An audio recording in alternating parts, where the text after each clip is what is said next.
4 राज्यों में गुजरात, केरल, पंजाब और पश्चिम बंगाल की 5 विधानसभा सीटों पर हुए उपचुनाव के नतीजे अब सामने आ गए। इन नतीजों ने न केवल स्थानीय राजनीति को प्रभावित किया, बल्कि अगले साल होने वाले विधानसभा चुनावों के लिए भी महत्वपूर्ण संदेश दे दिया। देखिए रिपोर्ट।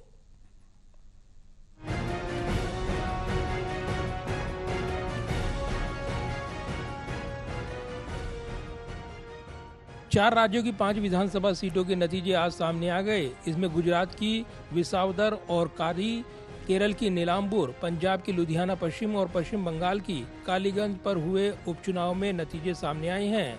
इन सीटों पर 19 जून को मतदान हुआ था और नतीजों के साथ ही सत्ताधारी और विपक्षी दलों के लिए मिले जुले संकेत दिए हैं। गुजरात की विसावदर सीट पर आम आदमी पार्टी के उम्मीदवार गोपाल इटालिया ने बड़ी जीत दर्ज की है, जबकि कादी सीट पर बीजेपी के राजेंद्र चावड़ा विजयी रही हैं। वहीं पंजाब की लुधियाना पश्चिमी सीट पर आप पार्टी के राज्यसभा सांसद संजीव अरोड़ा ने भारी अंतर से जीत हासिल की है। इधर केरल की नीलांबूर सीट पर कांग्रेस के आर्यदान शौकत ने एलडीएफ और निर्दलीय उम्मीदवार पीवी अनवर को हराया है। वहीं पश्चिम बंगाल कालीगंज सीट पर तृणमूल कांग्रेस टीएमसी उम्मीदवार अलीफा अहमद ने जीत दर्ज की है।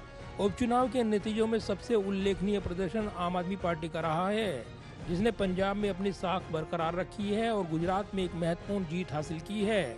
आप पार्टी की विसावदर जीत से साफ है कि गोपाल इटालिया के नेतृत्व में पार्टी गुजरात में अपनी जड़ें मजबूत कर रही है। वहीं पंजाब में लुधियाना पश्चिम की जीत आप पार्टी की शहरी क्षेत्रों में पकड़ को दर्शाती है, लेकिन यहाँ कांग्रेस की गुटबाजी ने उसे नुकसान पहुँचाया है। इधर बीजेपी के लिए गुजरात की कादी सीट पर हुई जीत राहत की बात है, जो पहले भी उनके कब्जे में थी। हालांकि विसावदर पर हार ने बीजेपी के लिए चेतावनी का काम किया है, खासकर तब जब ये सीट 2007 से उनके लिए चुनौती बनी हुई है। बीजेपी का ये प्रदर्शन दर्शाता है कि ग्रामीण क्षेत्रों में आप पार्टी और कांग्रेस से कड़ी टक्कर मिल रही है। वहीं केरल की नीलांबूर सीट पर कांग्रेस की जीत 2026 के विधानसभा चुनाव से पहले यूडीएफ के लिए बड़ा हौसला है।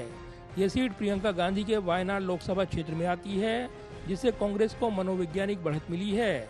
एलडीएफ के लिए हार चिंता का विषय है, खासकर तब जब पूर्व विधायक पीवी अनवर ने निर्दलीय उम्मीदवार के रूप में उनके वोट बैंक में सेंध लगाई है। वहीं पश्चिम बंगाल में टीएमसी की जीत तय मानी जा रही थी। कालीगंज में टीएमसी उम्मीदवार की जीत से ममता बनर्जी ने अल्पसंख्यक और महिला वोटरों को साधने में सफलता दिखाई है। वहीं बीजेपी और कांग्रेस लेफ्ट गठबंधन इस सीट पर कोई खास प्रभाव नहीं छोड़ पाए हैं। ये 2026 के विधानसभा चुनाव में टीएमसी की मजबूत स्थिति को रेखांकित करता है। उपचुनाव के नतीजे दिखाते हैं कि जनता ने ज्यादातर मामलों में सत्ताधारी दलों पर भरोसा जताया है, सिवाय विसावदर और नीलांबूर के, जहां विपक्ष ने बाजी मारी है। गुजरात और पंजाब में आप पार्टी का उभार बीजेपी और कांग्रेस के लिए खतरे की घंटी है। केरल में कांग्रेस की जीत यूडीएफ को नई ऊर्जा देगी, जबकि पश्चिम बंगाल में टीएमसी की स्थिति मजबूत दिख रही है। ये उपचुनाव साल 2026 के विधानसभा चुनाव से पहले एक लिटमस टेस्ट रहे हैं और परिणामों ने सभी दलों को अपनी रणनीति पर पुनर्विचार करने का मौका दिया है। कैमरामैन विद्या ब्रिक के साथ प्रदीप कुमार, टोटल न्यूज, दिल्ली।